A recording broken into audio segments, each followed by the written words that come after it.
Amigos, ¿cómo están? Bienvenidos a un capítulo más de maquillaje y misterio. Yo estoy muy contenta de estar un día más con ustedes. Les pido una disculpa que esté un poquito atrasado este video. Tuve algunos problemas técnicos, pero ya todo solucionado y otra vez sobre la marcha haciendo más contenido para ustedes. Quiero aprovechar para agradecerles mucho el apoyo de las personas que han llegado. He recibido muy buenas vibras, muy buenos comentarios y eso me tiene muy contenta. Estoy aprendiendo, hay muchas cosas en las que tengo que cambiar, en las que tengo que mejorar. Todo va sobre la marcha y merece la pena y vale la pena, y es gracias a ustedes. Acabé los dos, estoy haciendo como dos casos inicialmente por países. Este sería nuestro cuarto capítulo, el segundo de asesinos seriales colombianos. El siguiente va a ser México. Estoy emocionada. En México hay historias muy interesantes, así que les voy a traer dos casos de México. Déjame saber por favor si quieres que narre alguno de tu país y yo estaría encantada. Bueno, para no hacer más larga esta introducción, el día de hoy les traigo el caso de una persona realmente mala, psicópata. Bueno, el caso anterior, el de Garavito, sí está fuera de toda proporción, pero esta persona también es muy mala y fue conocido como el monstruo de la soga. Así que quédate si quieres conocer esta historia. De pronto sea informativa para ti, de pronto no sabías de él, así que quédate. La voy a tratar de resumir lo máximo. Hay muchos datos que no se saben. Estuve investigando, buscando en muchas partes información, y lo que encontré es lo que les traigo aquí. En internet, en YouTube, van a encontrar varias entrevistas que se le hicieron a esta persona, pero permíteme poder explicarte un poco de la historia de este criminal. Y ya iniciando, lo estoy haciendo de una manera distinta. Vamos a iniciar la historia con la última de sus víctimas, así que por favor ponte cómodo, trae algo delicioso para tomar, quizás algo para picar, y quédate conmigo y acompáñame a conocer la historia de el monstruo de la soga, o el Dexter criollo. John Jairo Amador de la Rosa tenía 18 años, era el cuarto hijo de Jairo Amador y de Anaís de la Rosa. Él se había acabado de graduar de la escuela, apenas tenía unos 18 años, y mientras podía irse a la universidad, ya que pues no tenía todo el dinero necesario, él decidió ayudar a sus padres y gracias al consejo de sus amigos, él empezó a trabajar como mototaxista. El mototaxismo en Colombia es un sistema de transporte que no está regulado, es de manera informal, donde personas con su moto pueden transportar pues obviamente solo a un pasajero de un lugar a otro por un pago muy pequeño, por un pago mínimo. Entonces este chico, gracias al consejo de amigos que ya se dedicaban a esto, decidió él también empezar a trabajar como mototaxista. Él quería de cierta manera no solo ayudar a su familia, sino él también ahorrar para la universidad, ya que él deseaba irse a estudiar ingeniería electrónica. Su mamá, la señora Anaís de la Rosa, no estaba muy de acuerdo con que él trabajara como mototaxista. Ella quería que su hijo estudiara. Tenía miedo de que pues él, empezando a trabajar y sacándole como el gusto a esto, al tener el dinero, dejara la idea de estudiar a un lado. Así que ella estuvo muy insistente con él, diciéndole que pues quería que él estudiara. Él le dijo que le diera pues la oportunidad, ya que por lo que quedaba ese año ya no iba a poder estudiar, así que le prometió a su mamá que al año siguiente él iría a la universidad. Un sábado él conoce a un cliente, le hace algunas carreras, el cliente le paga muy bien y el cliente le dice que para el día siguiente, o sea el domingo, él necesitaría un servicio de parte de él, pero sería muy temprano. Entonces el domingo 20 de mayo, muy temprano, a las 6 de la mañana, él recibe una llamada y como él sabía que su mamá no estaba muy contenta con lo que él estaba haciendo, pues él quiso tener como un pequeño detalle para demostrarle a su mamá que lo que estaba haciendo lo estaba haciendo muy en serio y que iba a ser muy responsable. Así que él decidió limpiar y arreglar su cuarto muy temprano antes de salir. El plan era que le iba a pagar unos 20,000 pesos, serían para la época, sería más o menos unos $3, porque lo llevara a una zona un poco apartada, pero no era muy lejos de donde estaban. Así que el chico pues salió con rumbo a llevar a su cliente. Cuando dieron las 8 de la mañana, su mamá se levanta y va a buscarlo al cuarto y se da cuenta que él no está. Entonces ella piensa erróneamente primero que quizás fue que él no llegó a dormir. Así que le pregunta a su esposo, él no sabe nada, le pregunta a sus hijos y uno de sus hijos le dice que él sí llegó, pero que salió muy temprano a trabajar, que quedó de regresar antes, pero bueno, en ese momento ella no se preocupó mucho. Cuando dan más o menos las 2, entre 11 y 12, ya ella se preocupa porque él ya debería estar de regreso, ya que las distancias en Barrancabermeja no son muy largas. Así que bueno, le pide a su esposo que lo llame. Lo llaman, pero no logran que él conteste. Él creo que en ese momento el teléfono ya estaba apagado. Esperan otro poco, pero pues como mamá se preocupó demasiado y le pidió a sus hijos que se comunicaran con la novia para ver si quizás él estaba con la novia. Llaman a la novia y la novia también muy preocupada le dice que ella no sabe nada de John Jairo, que ella incluso desde las 8 de la mañana le ha estado marcando su teléfono sin lograr que éste conteste. Y así con esa angustia, esa zozobra, sin saber dónde estaba su hijo, porque ellos salieron a buscarlo por la ciudad, con vecinos, con familiares, y nadie daba razón de John Jairo. Pasan 2 días, 2 angustiosos días para esta mamá. Y el martes 22 de mayo, el papá de John Jairo recibe una llamada donde le informa a un policía que han descubierto un cadáver en un sector, pero bueno, creo que en ese punto no le dan la información completa. Simplemente les dan como una descripción del cadáver. El papá dice sí, ese es mi hijo, pero deciden mejor encontrarse con este policía para que les enseñe mejor una fotografía que él sacó con su celular, para poder así salir totalmente de la duda. Se dirigen al lugar donde quedaron a encontrarse con el policía, y les enseña la foto. No se sabe si fue quizás por la mala calidad de la fotografía o el estado del cadáver, o simplemente porque se negaban a aceptarlo. No lo reconocen, no reconocen al muchacho. Así que no quedó otra que 2 de sus hijos, 2 de los hermanos de John Jairo, ir junto con el policía al sitio donde habían descubierto este cadáver. Entonces la policía decide dirigir a estos 2 muchachos a un área llamada Tenerife. Ahí en una vereda en esa área fue donde encontraron el cadáver. Entonces en ese punto aún no habían recogido el cadáver. Los chicos llegan y se encuentran con una escena realmente triste, muy triste, desoladora. Encuentran el cadáver de su hermano atado de forma realmente extraña a un árbol, y se dan cuenta que él no tiene nada de sus cosas personales en su lugar.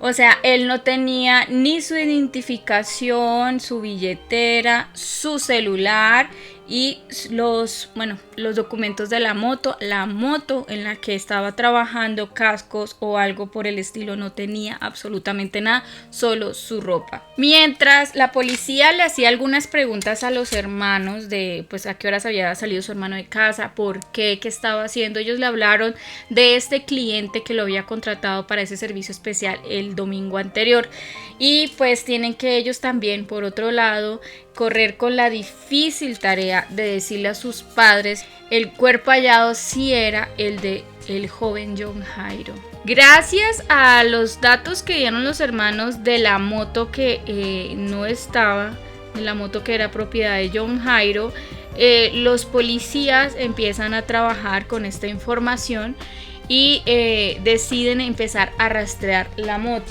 Y es así como la policía se da cuenta que esta moto cruzó por uno de los peajes que va de la carretera camino a Medellín. La cámara lo pudo detectar que pasó a las 12 del mismo domingo, pero no pudieron ver la cara de la persona que iba conduciendo, ya que iba usando uno de los cascos. Una de las cosas tristes de este caso, aparte pues de todo lo que sucedió, está el hecho de que el día del entierro de John Jairo coincidió con el día del cumpleaños de su mamá Anaís de la Rosa, que realmente es muy triste ella tener que haber celebrado su cumpleaños de esta forma tan trágica. También entre las cosas que no estaba el celular del chico. Esto llama un poco la atención porque el celular era un celular de una gama alta para la época. Era un celular que no llevaba mucho en el mercado. A John Jairo se lo habían regalado por su grado. Así que la policía espera correr con suerte y que, como el equipo es un teléfono bastante nuevo, bastante moderno, quizás el asesino decida quedarse con él. Así que 3 días después, exactamente 3 días después, el asesino comete un error fatal. Mete su SIM card, la SIM card que él usaba, pues como decir, de uso personal, en el teléfono de su última víctima. Y es así como la policía puede rastrear un número de teléfono. Desgraciadamente en este punto no tenían un nombre, ya que en Colombia se pueden comprar SIM cards así sin dar como tu nombre real y sin una línea como un plan. Pues son esas SIM cards que para usarlas pues tienes que como que hacerle una recarga y así poder hacer llamadas. Pero gracias a la empresa de telefonía celular que le prestaba, que era la propietaria, se puede decir, de dicha SIM card, se pudo encontrar el directorio de llamadas que hacía esta SIM card, y en ese directorio destacaban 2 números de teléfono. Uno de los números de teléfono pertenecía a un domicilio ubicado en la comuna 5 de la ciudad de Medellín, y el otro era un teléfono celular propiedad de una mujer en la ciudad de Valledupar. Ya con esta información la policía se comunica con los propietarios de dichas líneas, y gracias a la información que dan dichas personas, por ejemplo la mujer de Valledupar, la policía descubre que la línea telefónica de la que ella recibía llamadas pertenecía a un hermano de ella. Y en Medellín el propietario dice que también es propietario de una casa que él rentaba a una persona y coincidía con el nombre que dio la mujer de Valledupar. Él decía que en esta casa vivían 2 adultos y 3 niños, y que eran personas provenientes de la costa colombiana, pero que hacía más o menos unos 2 meses se habían cambiado de ciudad. También se descubre por investigación que se hizo alrededor de la casa que las personas que vivían alrededor, o sea los vecinos, pensaron que el padre de esta familia era mecánico, ya que lo veían llegar cada tanto con una moto diferente, de diferente marca, cilindraje, color.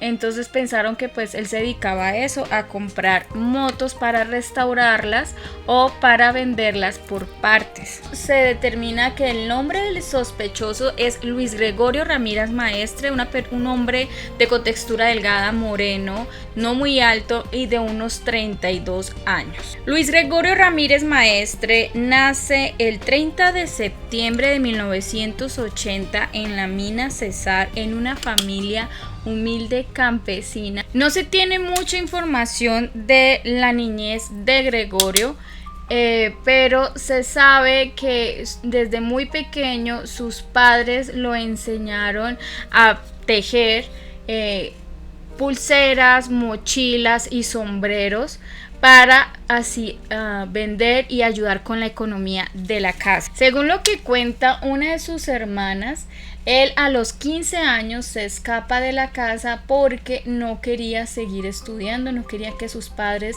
lo siguieran obligando a ir a la escuela. Y desde este momento pierden el rastro de él como por unos 5 años. No saben mucho de él, solo de vez en cuando, una vez al mes aproximadamente, reciben una llamada y él le cuenta un poco a sus padres de cómo va su vida, pero hasta ahí. A los 18 años él se va a prestar el servicio militar obligatorio y después se tiene la sospecha de que estuvo en un grupo paramilitar donde sirvió como radiotelefonista, no sé si se le dice así, y además él cuenta entre muchas de sus entrevistas que él aprendió a hacer nudos. Él dice que recibió un duro entrenamiento de nudos para lograr el sistema de poleas, pero con nudos y sogas, en donde el uso de varios nudos haciéndolas de poleas ejerce una fuerza mayor. Luego, al él salir del lugar donde estaba con las fuerzas, con los paramilitares, él ya empieza a trabajar en una bodega amarrando cajas, y es como se ve que él toda su vida estuvo muy cercano al uso de los nudos, ya que también hacer las mochilas y las pulseras pues se usan nudos. Su familia luego se entera pues que él se ha casado, que tiene 3 hijos, que vive en Medellín, pero está pronto a mudarse a la ciudad de Santa Marta. Para cuando esto estaba sucediendo, cuando la policía se estaba enterando de esto, él ya llevaba en Santa Marta alrededor de 3 meses. Y con toda esta investigación también la policía pudo descubrir que él tendría que hacer un trámite bancario. Así que el 12 de diciembre del 2012 la policía decide ponerle una trampa y que este es el momento de atrapar a tan peligroso criminal. Así que él, sin sospecharlo, se dirige al banco, y la policía mientras tanto estaba desarrollando todo un operativo donde encerraron toda el área del banco para poderlo identificar y rastrear. Sabían que era una persona peligrosa, pero no sabían si él estaba armado o si quizás iba a ser peligroso para las personas que estuvieran cerca. Lo ven llegar, lo ven estacionar su moto y esperan hasta que él mismo confirme su identidad al cajero del banco. Cuando él dice su nombre es cuando la policía decide actuar y lo capturan. En el momento que le están diciendo el porqué de su captura, él trata de confundir a los policías, empieza a decir que él es un desplazado por la violencia. Los desplazados por la violencia en mi país son las personas que han vivido en lugares donde había presencia de grupos paramilitares o grupos guerrilleros. Entonces estos grupos, por sus enfrentamientos constantes entre ellos o con la policía, hicieron y obligaron a que muchas de las personas que habitaban estas ciudades o estos pueblos pequeños tuvieran que irse y dejar sus tierras. Ellos iban, en la mayoría de los casos, se dirigían a las capitales de los departamentos donde vivían, y a ellos se les conoce como desplazados por la violencia. Entonces Luis Gregorio, en medio de todo lo que estaba pasando, él quiso hacerse pasar como por un desplazado. Luego, cuando ya le explican mejor lo que está pasando, él solo dice: soy yo, pero mi familia no tiene nada que ver, lo que haya pasado lo hice solo. En medio de la captura también la policía procede a allanar la casa que este hombre compartía junto con su esposa y sus 3 hijos, y en ella encuentran realmente muchos elementos, sus trofeos, sus recuerdos. Encuentran cascos de motocicleta, encuentran documentos de identificación como cédulas de ciudadanía, incluso encuentran la tarjeta de reservista de una persona que había sido reportada como desaparecida.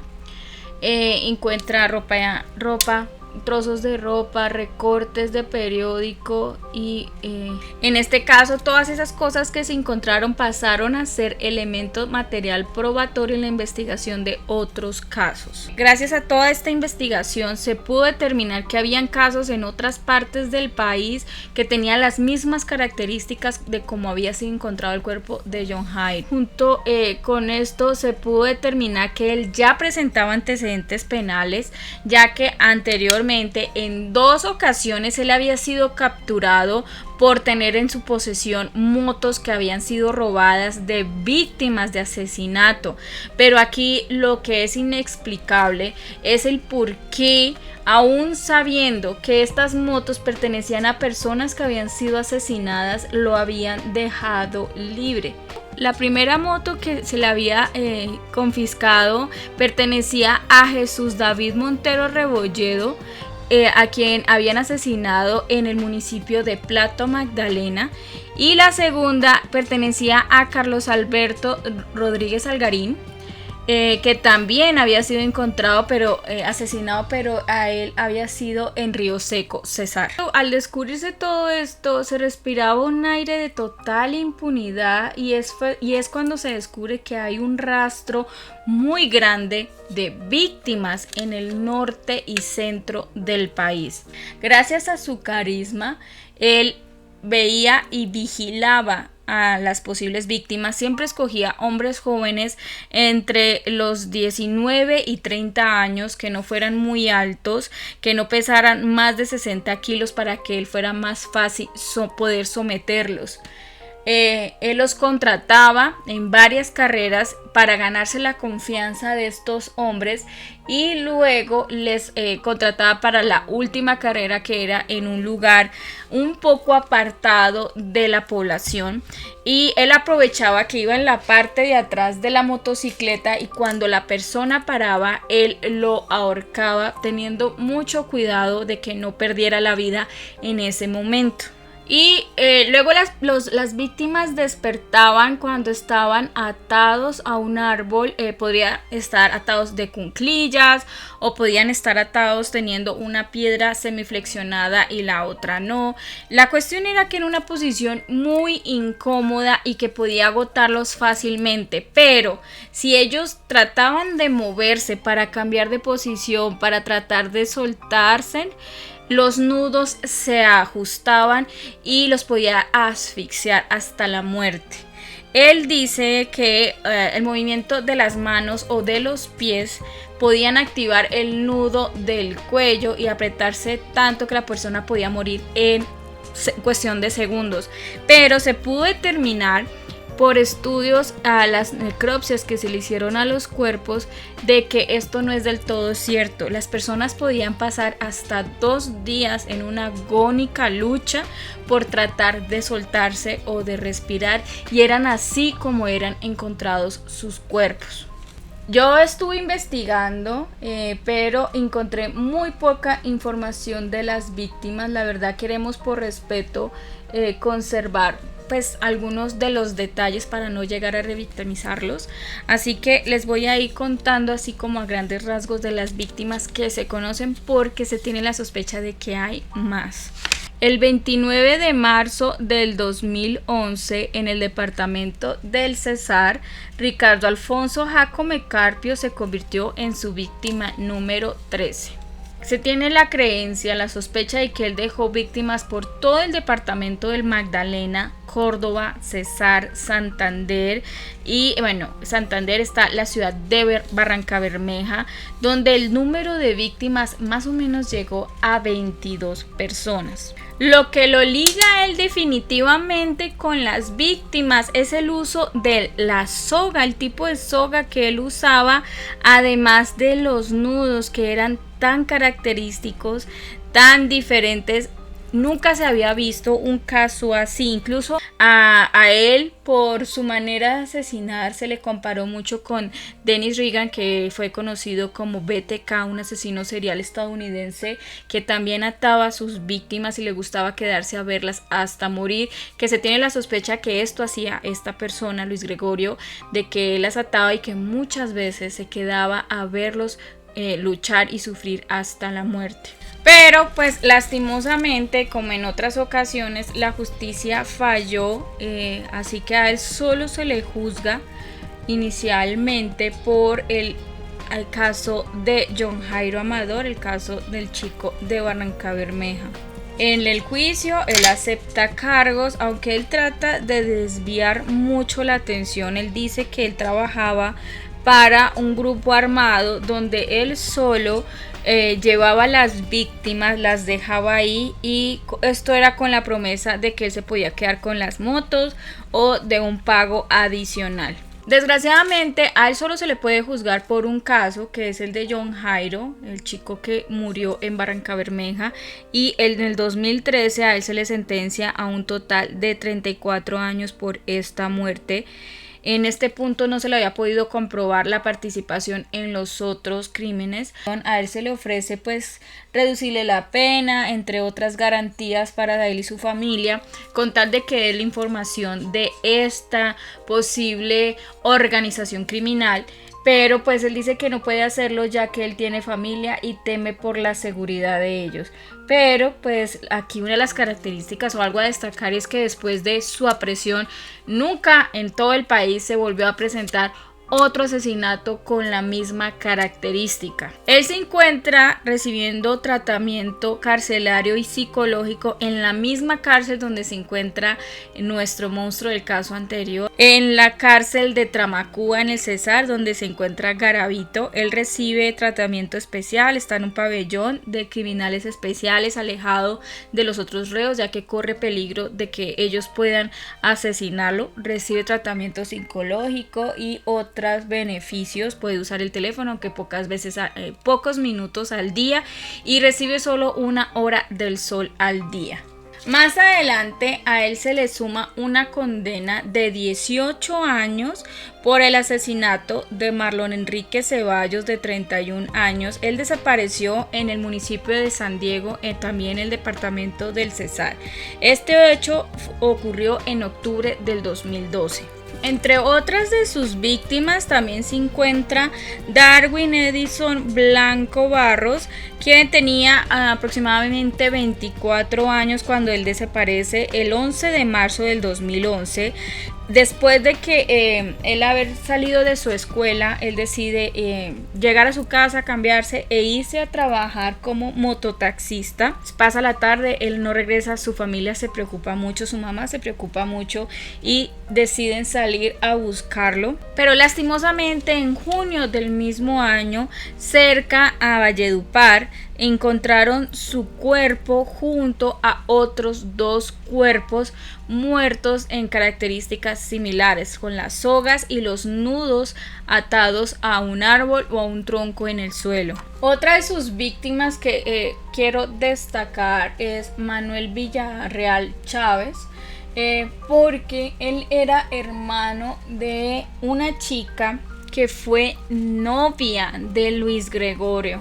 Ella cuenta que desaparece su hermano e incluso él ayuda con la búsqueda, ayuda a repartir volantes, a preguntarle a la gente por su hermano, y luego ellos terminan y él desaparece y ella no vuelve a saber nada de él. Lo último que supo era que él se había ido para Medellín. El 17 de mayo del 2010 hallan el cadáver de este chico, de Manuel, y esto fue 1 año y medio después de su desaparición en una vereda en Río Seco. Junto a él encontraron los restos de otras 3 víctimas con las mismas características. El caso, porque lo quiero destacar, aparte de que ella fue novia de este criminal, ella se siente muy culpable porque dice que por haber ella traído a este hombre a sus vidas, a la vida de su hermano, es que su hermano pierde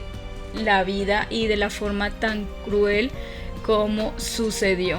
Se tiene la sospecha de que sus víctimas cubren un total de 50 personas. La primera víctima que se cree fue Marcelo Hernández, de 19 años, que desapareció el 19 de mayo del 2009 y lo encuentran al día siguiente lastimosamente sin vida y sin sus cosas personales. 5 años después del asesinato de Marcelo es cuando él es capturado, pero lastimosamente este tipo sigue sin aceptar los crímenes que él cometió. Sigue diciendo que los culpables reales son esta organización de la que no se tiene ninguna información porque él no ha querido darla. Así que es muy posible que él salga en libertad en el 2032, ya que él ha recibido muchos beneficios de rebajas de condena por tiempo ya servido en la cárcel, por estudio, por haber confesado, entre comillas, porque él en realidad no ha confesado nada, él sigue negando todo, que esto se difiere un poco con la declaración que él dio en el momento de su captura. Y bueno, así es como termina este otro caso que realmente deja mucho que desear en la parte de lo lenta que puede ser la justicia colombiana. Bueno, sé que esto puede pasar en varios países latinoamericanos y bueno, incluso aquí en los Estados Unidos. Pero la parte que más molesta, que más frustra es la condena tan flexible, tan laxa, que el tipo puede pagar solamente de los 38 años que le dieron, terminará pagando solo 20 o quizás menos, y esos 20 puede salir antes de tiempo cuando cumpla las 3/4 partes de la condena. Así que esta persona puede salir libre muy pronto. Es una persona que no acepta nada de lo que hizo, así que es posible que reincida. Ya se sabe que los psicópatas reinciden, y más el que disfruta el sufrimiento ajeno. Así que ojalá la justicia tenga un as bajo la manga y cuando esté cerca a ser liberado le puedan comprobar otro de los casos y pueda ser juzgado y que lo retengan en la cárcel, porque él sigue siendo un hombre joven, tiene unos 45 años, así que sigue siendo muy joven. Bueno, yo espero que les haya parecido informativa esta historia. Les pido una disculpa que me haya tardado tanto en regresar. Grabé esta historia antes y cuando ya estaba editando me di cuenta que la calidad del video era pésima, igual la del audio, y yo, aunque no sé mucho de esto, estoy aprendiendo en la marcha.